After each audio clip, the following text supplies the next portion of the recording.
What's up, y'all? Welcome to another edition of Broad Street Blitz Take Leader Edition with Leader Johnson and your boy Cool Cat Connor. What up, Leader? What's on, y'all? What's going on? Welcome back to Broad Street Blitz Take Leader Edition. Listen, it's been a lot of good stuff in the training camp going on. Getting real active. Where we starting off with first, Leader? Where we starting off with first? The first thing we're going to start off with, see, the top 10 most dominant seasons included, from the NFL, included Saquon Barkley. These particular lists can be seen on YouTube. They say the whole thing is like a episode and show. So we're going to go over this. The number 10 guy was Cooper Kupp. 2021 season, he had 145 catches, 1,947 yards, 16 touchdowns. You know, it was a big season. I mean, he went crazy. That's when he basically got known. Number nine is Walter Payton in 1977. He had 1,852 yards, 2,121 yards from scrimmage. Also, at that time, he had 275 yards in the game, which was the single season record. Number 8, Jerry Rice in 1987.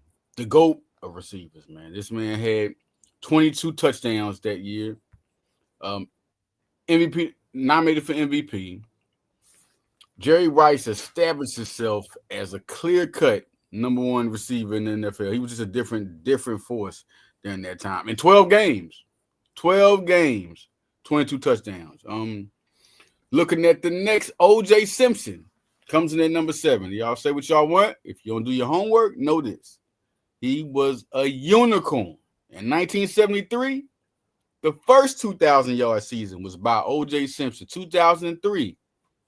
They talk all that mess about Saquon Barkley, right? You know, when he got it, the games. Well, OJ got it in 14 games.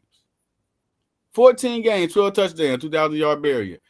The next person, number 6, the Damian Tomlinson in 2006, y'all. Man had 31 touchdowns, 1,815 yards. This man went bananas, not to mention the extra 508 yards. I mean, this man went bananas that year. I remember that year. It was crazy. Who comes in at number 5? Saquon Barkley in 2024. We all know we just witnessed when he should have got the MVP. 2,005 rushing yards. All time between the playoffs and season, all combined, all-time rushing leader. He got that. Also, man, we talking about a home run threat. I've never seen a running back in the fourth quarter perform like he did. It was just unbelievable. But you know, the Eric Dickerson, the things that he said about him, you know, to go back before we finish the list, there was also honorable mention. Honorable mention, you had Reggie White, 1987. He had 21 sacks in 12 games, NFL Defensive Player of the Year. They mentioned J.J. Watt, 20 and a half sacks. He had 20 and a half sacks that year. Also, Don Hudson. Man, I remember hearing about this guy. I did my homework. This guy must have had to revolutionize the game. In 1952, he had 74 receptions for 1,211 yards and 17 touchdowns. 1952. Charlie Hennigan, 1961, 82 receptions, 1,746 for 12 touchdowns. Adrian Peterson, 2012. That was that year. 2,097 yards, 13 touchdowns, 2,314 total yards. Eric Dickerson, he was an honorable mention, matter of fact, 1984. 2,105 yards, 109 games with 130-plus yards, 14 touchdowns. Calvin Johnson, 2012, 122 catches. 1964, he broke the single-season record with 1,964 yards, 5 touchdowns. Dick Night Train Lane, 1952, 14 interceptions in 12 games. That's crazy. Lester Hayes, 1980, 18 interceptions between the playoffs and the season. He had 13 in the season. Crazy. Michael Strahan, 22 and a half also. 2001, TJ Watt, 2021. He had 22 and a half also. Patrick Mahomes, his second year in the league, 2018, 5,097 yards, 50 touchdowns. Third quarterback, you know what I mean, first year as a starter. In 2022, we know he had 5,608 yards. Remember that, most total offense ever. 5,608 yards, 2022. It was a good season for him. The only person that was second to him on that year was Jalen Hurts. I just want to include that. Devin Hester, not in total yards, but in the MVP race. It was Jalen Hurts. Devin Hester, 7 return touchdowns. And 2007, 7. One on the opening kickoff of the Super Bowl. 2007, the next year, he had 6 returning touchdowns. 6 returning touchdowns. And also, Gale Sayers. If anybody know about Gale Sayers, read about him. Popped on the bottom a lot, saw film. Crazy. 2,272 all-purpose yards, 22 touchdowns in his rookie season. Considered the greatest rookie season ever. Had 6 touchdowns in one game. Some people think that's the greatest single performance in football history. Gale Sayers has 6 touchdowns. Rookie season. Kurt Warner, also another guy, 4,353 yards, 41 touchdowns. You know, he started the greatest show on turf. And Rob Gronkowski, some consider the greatest tight end year ever. 90 receptions, 1,327 yards, 18 total touchdowns. Hey, that's a good argument. Then going back, just letting you know, those are the honorable mentions. All those are the honorable mentions. Some great honorable mentions. Looking at those. The next guy after number 5, which was Saquon Barkley, Lawrence Taylor. Woo, I remember that year. Listen, if anybody knows about Lawrence Taylor, he was you just had to see him play. He was like Mike Tyson. When you just had to see him box and in his prime. Lawrence Taylor had 20 and a half sacks. 20 and a half sacks in 14 games. I mean, he was everywhere. You just couldn't stop him. He was like a monster. You just could not stop. You just had to see that season. That's when I was first seeing like Super Bowls. You know, New York Giants was winning. Jeff Hostetler won. You know, he was the backup, and Phil Simms got hurt. He won one. The next season, Peyton Manning. Excuse me, nobody knew what that was. Lawrence Taylor, that season was 1986. They won the Super Bowl that year, too. 20 and a half sacks, 14 games.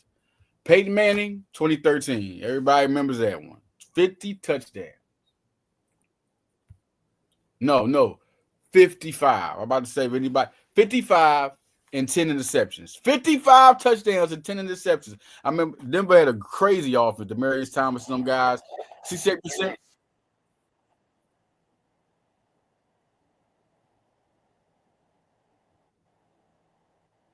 Leader?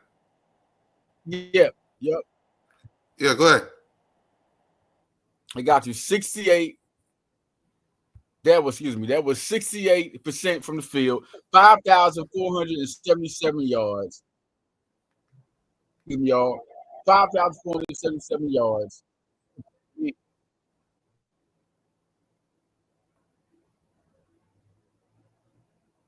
Looking at the next season was Dan Marino. Now, Dan Marino was a heck of a player. 1984. Well, we got ads popping in on certain. Here we go. Excuse me, y'all. Dan Marino. The man, Dan Marino, in 1984. He passed for 5,084 yards, 48 touchdowns, 108.9 rating, had the NFL MVP. That was a crazy year. They was 14-2 that year. Now, the one they say number 1. Now, I gotta kind of, I don't know why but they made 2 players. It was Tom Brady and Randy Moss. It was a duo. They made them number 1. And it was a crazy season. Yeah, it was a crazy season. That was a season where they was 16-0. They're 17-1. We're gonna come back to I said 17-1. It's 16-0 in the regular season. Tom Brady passed for 4,806 yards, 50 touchdowns. Like the second person to do it. Patrick Mahomes was the third person. 8 interceptions, 117.2 rating. Crazy year. Randy Moss, crazy year. 23 touchdowns, 1,493 yards. Finally got him a big-time ace thrower. Listen, that was the number 1 year, and that was a great year. But they lost in the Super Bowl, y'all. If we going to go at Jalen Hurts, man, if we going to hear people go, I just had to come to that before we go to the next subject. If we going to go to Jalen Hurts, we got to – how is that the number 1 most dominating? If you dominated, you went past – you got the Super Bowl. You get the Super Bowl. But anyway, that was a great year. And Saquon Barkley, number 5. Number 5 on that list. This is how great this season was. Saquon. Leader, I'll be right back. Leader. I'll be right back. Saquon called it one of the best teams of all time this year.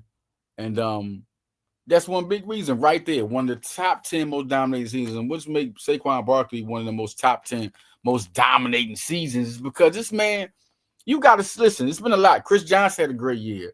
Adrian Peterson, that year I had mentioned on there. But Saquon Barkley was dominating people as a running back. This is why he should have won the MVP. Because as a quarterback, you got the ball all the time. You get to make the most mistakes and possibly the most plays, right? Well, Saquon Barkley's a running back. He has to come from behind the line of scrimmage and make his plays. That's not guaranteed, man. And he dominated. Dominated. It was crazy. Crazy. And when Cool Cat comes back, we will continue to talk and we will go into the depth chart. And then we also going to mesh that in with going in with the training camp. We go to the depth chart because we also go to special teams and running backs. It's really something to look at how training camp is going. What's the next topic? You said running backs and special teams? Yeah, running back, special teams, and we're going to mesh that in with training camp. You know, the shit with training camp. Go ahead. Running backs and special teams, we're looking at the depth chart now. And I'm going to update y'all on the depth chart and how it really actually is. The depth chart we're looking at with the running backs. Simple. We got Saquon Barkley, AJ Dillon, and Will Shipley. The people talking about right now, Will Shipley, he's doing okay, but he's just not looking better than AJ Dillon. This is actually the update here. Montrell Johnson is a guy out the running back field that is doing good. One of the undrafted free agents, Florida runner, 852 yards with Florida, can run a 4.4. He's looking good, making some plays. He's making some plays. Whether he makes the team, no, I don't think so, because there's something to that. There's something to that in the special teams part. Special teams part, you got Killian Robinson. Killian Robinson is where they're listing him at running back. But Avery Williams, anybody remember Avery Williams? He's being listed at receiver. He's at receiver. He's right. It's Devontae Smith, Anais Smith, and then Avery Williams. It's the reason why they're doing it. But on special teams, we go to the special teams depth chart. He's the man. Kick returner, punt returner. Cooper DeJean is the second guy, and then kick returners is Will Shipley.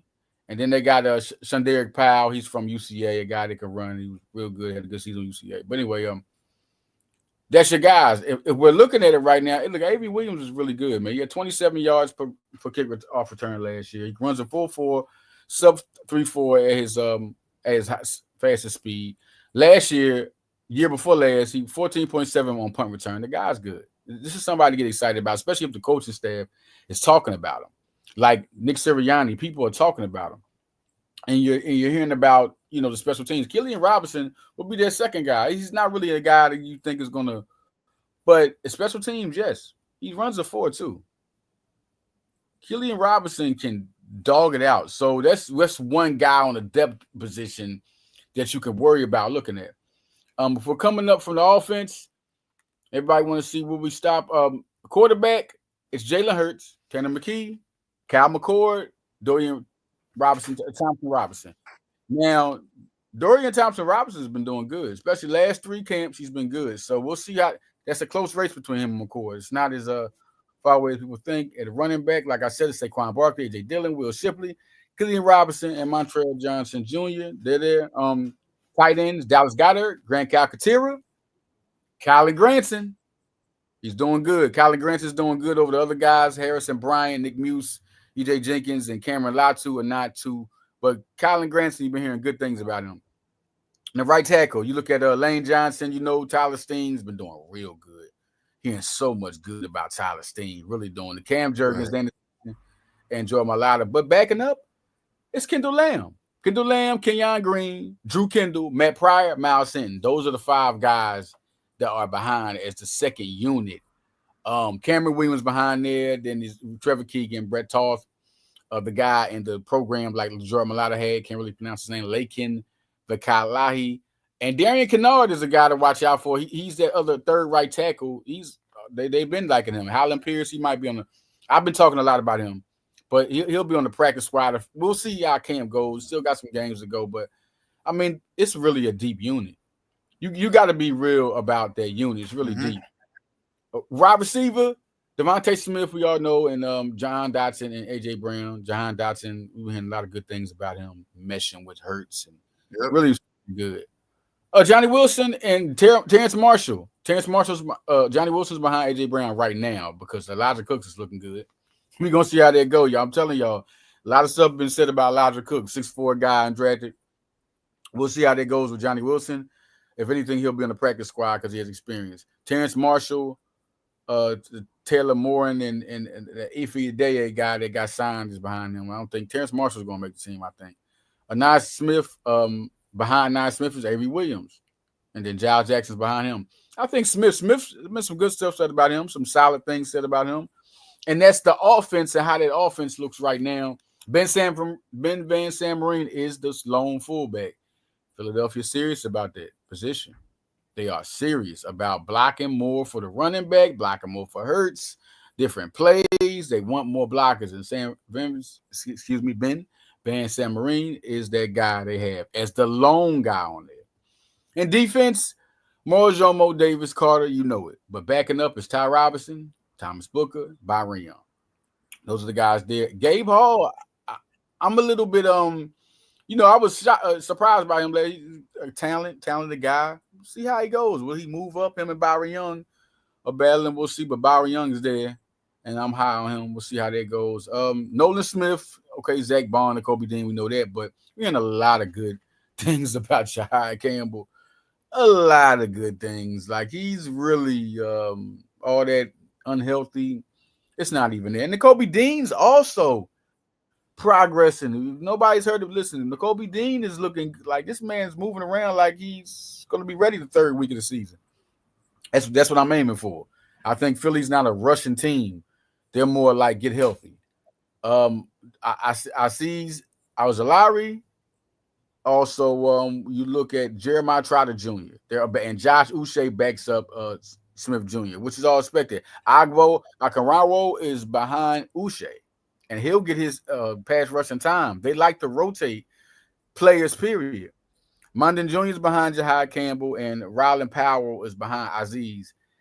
And if you look at Ringo and Jackson's the big bat. That's a battle right now they're talking about, but I don't expect Jackson to beat Ringo. It is what it is. That'll be a battle. But if you look at Fangio, he's not talking real confident on Jackson, if anybody's heard about it. Like the things he said, like he's like, well, he has to come here. He came here. Maybe he'll be what people thought he would be. You don't hear people talk about that. It was strange, man. Sidney Brown and Makuba. Brown's ahead of him right now on the depth chart. It's people like Makuba, but Brown, they saying Brown's not like letting up. He's not, they believing in Brown too. Scene is behind Makuba, so we'll see how that goes. McCullum is looking good in camp. Blankenship doing this thing. Quinyon Mitchell is, man, be scared, number one receivers. And then they teach them how to travel. So he'll follow the number one receiver. That's what they're doing. Eli Ricks is behind him. He's looking good in camp. Cooper DeJean, they got him everywhere. He wants Cooper on the field. They got to put him in the base like a linebacker. They're going to put him at safety. It's looking crazy right now. Mac McWilliams is behind Nickerson, but I don't Perry Nickerson, but I don't expect it to last long. They like Mac McWilliams. They like how tough he is. They always like Andre Sam, but we'll see how they go. It's another safety behind McCullum. And this is your depth chart that I'm reading to you. Looking at Patrick Johnson is also a guy I think could make it just on the spite of special teams and experience, but he's back there too. So this is where we're going as far as your depth chart, as far as more noise into the training camp. Man, listen, Jahai Campbell's the big news as far as the shine guy, the guy that's shining. It's Jahai Campbell. Yeah. It's Jahai Campbell. It's been the word actually leader, seeing as we're talking about training camp right now, the word of the day I'm leaning towards for Birds of Broad Street this Monday is stock. So as you've been seeing, as you've been seeing training camp so far, and as you see the depth chart, who rolls their stock up and who rolls their stock down from training camp that you've seen so far? Okay. Another thing, Danny Gray got hurt. That's why they signed a receiver. He was shining in camp. Who's put their stock up? Clearly, clearly, I can give you my surprise. Clearly, it's Jahad Campbell. Okay, they're Yeah. already big on him, right? First round pick, right? And then they you know how they're patient. They were patient with Cooper. They were patient with Dean. They're patient. They want you to get good so they can play. But how quickly the word that has got out, how quickly he has progressed is something like that. That stock is crazy. Like he can get in and play edge now. He can get in and play inside linebacker now. He can get in coverage now. It's impressive. The guy who I feel like stock is up. If I have to think right now that I didn't think, Terrence Marshall is a guy that's getting a lot of respect. You know, he's also a vet too. So when you get AJ Brown to say something, a guy who's been there, you know, besides just somebody, you're a young guy, but you're older, like people, they got respect for him. So the reason why I'm saying that, because the people don't understand is the Eagles this year are not playing of need. They don't draft for need. They draft for best player. They already have their players on the field, right? So now you look at where they're at after the 4 or 5 years, and it's like guys now they don't have that weakness. They don't have that draft, like we got to hurry up and draft. Now you got so many good players on the field, and you're seeing other guys come in like Terrence Marshall. Iron is sharpening iron. Like you don't expect him. He's a 6'3" guy that can run a 4.4, a productive guy. Now he's in there getting it, and it's because the other guys are getting the attention. Right. So I think if you're asking me that, I say Jahad Campbell, and surprisingly, I just got to go Jahad Campbell and Tyler Steen, and if I got to say Makuba just impresses people. He impresses people. That's the three guys I think that put their stock up. As far as who's put their stock down, looking at stock down, cool cat. That's crazy to say. Stock down. Let me think. If there is somebody, but let me think. Yeah. Who has really put their stock down? There is somebody in there because it's so many good. This is good players. It's really good players that are fighting for these spots. I'm gonna say Adoree. You know why? Because Adoree is coming into battle Ringo, and what I heard Fangio say, I feel like you were a veteran addition. If he's feeling like, you remember what they was listening when Zach Bond came in there and did his thing. Fangio, they will get rid. Listen, I hope he ain't another Devin White. You that vet that come in and then stock down. I say Adoree. Just if I say stock down, I'm looking at guys right now. Harrison Bryant, you don't hear about him. He was a guy that was signed for $4 million, and he's not doing that. You know, I was big on EJ Jenkins. That's what I'm gonna say. This guy was 6'6", and he had a touchdown last year against New York. You know, guys that put you can't say Sidney Brand. They're saying he's looking good. You can't, even though he's battling Makuba. Makuba is coming there and shined. You can't say Jeremiah Trotter, even though you're dealing with Jahad Campbell. Trotter's looking good. Trotter's all around the field. So, yeah, you know, Ty Robinson, of course, stock is up. Thomas Booker, they're talking about, you hear people talking about him exploding. That's key. We need this defensive line to be productive. Like, think of it. We need these guys. They're going to rotate these guys. They're rotating safeties. Think about that. They said Cooper was going to play some safety, some linebacker in the base. They're going to have him everywhere. So just think about them trying to really rotate safeties. If you look at this position, think about it. I'm telling people, Reed might not get signed after this year. Reed, blank. You know why I'm saying that? Listen, they drafted Makuba. They got Sidney. Just think how this could play out. Sidney Brown. The only reason why I'm not feeling that, leader, is because Andrew Makuba, like, he's still hurt. Like, he hasn't practiced in a while. Like, he's still hurt. You see? We ain't talking about this year. Next year, Reed Blankenship contract is done.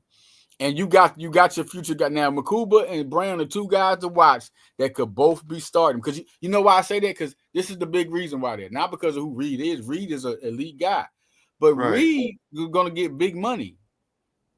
Reed is not going to sit. Listen, what kind of contract you going to take? A Dallas Goddard friendly contract? That's why Dallas is gone. They got to choose who they're going to spend money on. Nolan going to need a contract soon. Jordan going to need. He ready to play. He's done lost weight for that contract. Jalen Carter, they gonna have to, So I'm saying that they gotta pick who they're gonna choose. They're gonna pay, And that's why they draft so good. Because they got somebody back there grooming all the time. Mondon Jr., they got people, Trotter Jr. I mean, they got people back there grooming and ready because they know they can't pay everybody, but they know who they gotta pay, and they do that. So that's what I'm saying. Not saying it couldn't happen. Let's see how it works. But the cards are in place, and we know the Eagles are that type of team. Don't care who comfortable you are, C.J. Gardner-Johnson, no matter who you are, T.J. Edwards, no matter who you are, because you can go somewhere else and get paid. They are known to be like, look, we got to do away with them no matter how we love you because he's another guy we got to sign. So we'll just see how that goes, man. It could be Makuba and Brown for the future. Yeah. Could be Makuba and Brown. We'll see how it goes. See how it goes. Yeah.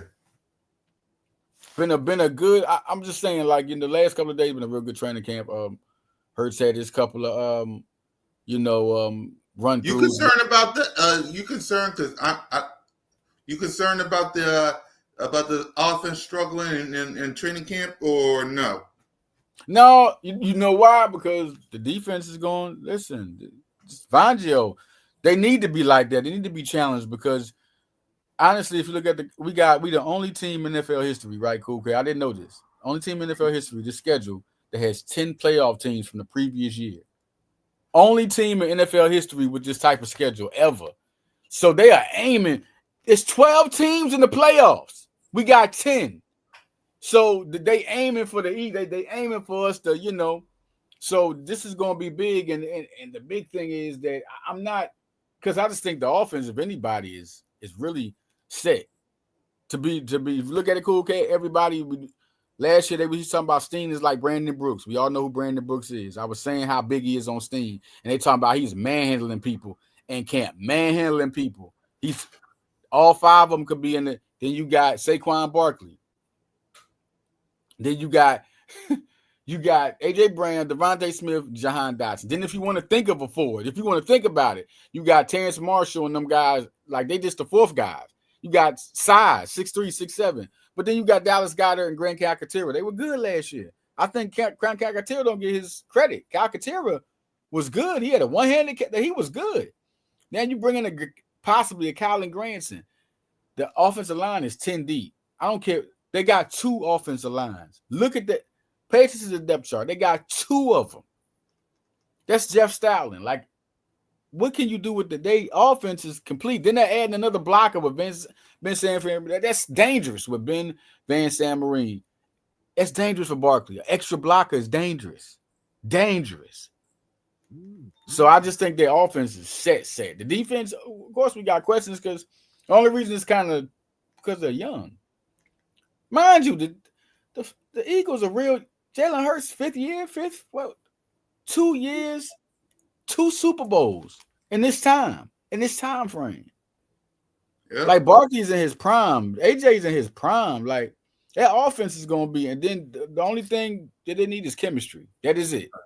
Chemistry. More time, more games that they play, the better they're going to be. And they're aiming for that this year because they were talking about Barkley is this and that. You think Batulo ain't going in there and say, okay, I got something for him. I'm about to shake it up real quick. And they already scared of Barkley. People are scared. No matter what they say, they are already scared of Barkley as soon as you step on the field. They forget about how they can't mess with Hurts. They forget about A.J. Brown one-on-one, what he does to people, man. Right. I'm just saying on that note, I just feel like the offense, you're going to see days the offense, the defense has this and that. You're looking for the defense to have those good games. I'm more for them because this is a young group. This is a young group, man. These guys is young. I'm really recognizing it. Nolan Smith and them just came off of college national championships. Right. They just got here. It's like 2-3 couple years. And can you believe how good this team is really going to be? The next 10 years, I'm predicting 4 more Super Bowls. 4 more Super Bowls. In next 10 years, I'm saying 10 years, 4 more Super Bowls. Look at this team. Look how young they are. Let's be realistic. Look how young they are. Look at the chemistry. They're getting young. 2017, we were older. A lot of them guys were going on their last hurrah. They just trying to, get by. And that's why Doug Peterson got fired. This is the real truth. Doug Peterson got fired because he wanted to go the old route. He wanted to get older play. They wanted to go the young route. That's why Doug Peterson got fired. If anybody doesn't know, that's why he got fired. Because Right. Howie Roseman wanted to go young. He wanted to go older, get the vet guys. If anybody didn't know that's the thing. And this team is scary good because they haven't reached, even Hurts. He ain't reached his full potential. Perks hasn't reached his full potential. You know how scary that is, man. So, Yeah. and then they're hungry. They're hungry. The statement they're putting in camp, they're saying Hurts like, I don't want to wear the ring. That was last year. And then everybody's saying that now. Everybody's saying that was last year. I said, oh my god, yo, it's gonna be something. It's a good camp. Like I thought it was competitive, man. Yep. Competitive, and it's gonna be good, man. Yep. So with that being said, let's see. We talked about the Saquon. We talked about the running backs. We talked about training camp. Next week is Bengals. We play the Bengals in preseason. So, what's your thoughts? Should they play? Should they not play? What's your thoughts on preseason coming up? Well, give them honestly, if anybody agree with me or not, I think first quarter should be it. First quarter, let them get the offense get in there. First quarter, even if you want to say let a drive go or something, or just get a touchdown. I think you shouldn't be scared of preseason. I think you just shouldn't do it all the time. Let them play for a little minute. What I'm really expecting about that is going to be a throwdown showdown between Burrow want to get his stuff on, but I'm not really impressed by the Bengals. It's like that. This is preseason, so listen, y'all. You're not looking for the Eagles to really win. Now, I'm really trying to tell you that you're looking to see how players do, how young players do, who's showing out, who's doing. We want to see how Tanner McKee throwing the ball. Is Kyle McCord going to throw the ball during times? Is he the guy? That's what I'm really trying to say. I'm really not so. I don't want to really go with. I'm just going with first quarter to let people get active before the season, so you won't be all because last year we didn't play these preseason games. Y'all remember that? And we was kind of rusty. We was kind of rusty. So I'm just saying, like, let them play for a little this first quarter, then boom, let everybody else get it in. Right. Yep. So there you go. Same here, man. Let them get a quarter. Let them get a quarter and let them, let them show up and show out. So with that being said, next week's episode is going to be special because next week's episode is all about what we talk about next episode, leader. Next episode, I'm gonna get more on like the players that are standing out that I think we're gonna keep you updated on the depth chart for sure.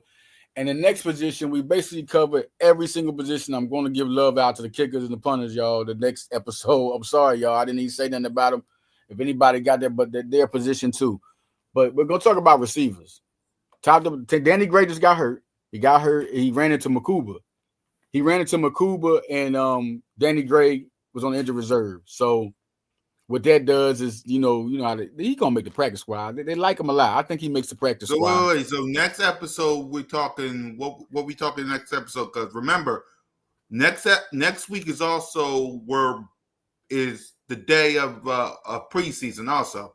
Right. Yeah, we talking preseason preview, right? Kickoff. We're also talking about receivers again.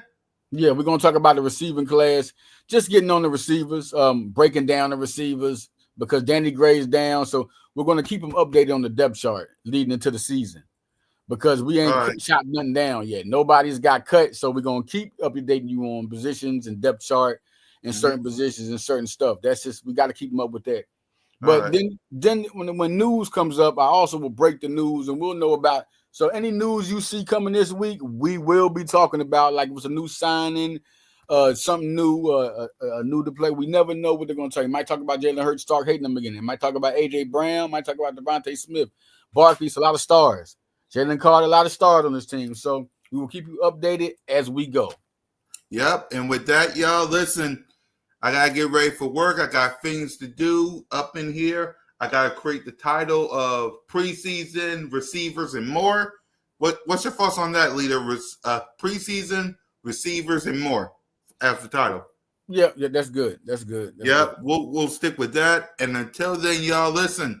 Fly, Eagles, fly, go Birds. Thanks to leader for rocking with you lovely people. And with that, go Birds, and we'll see you guys next week. Eagles football starts next It's on, y'all. It's on. week. Go Birds.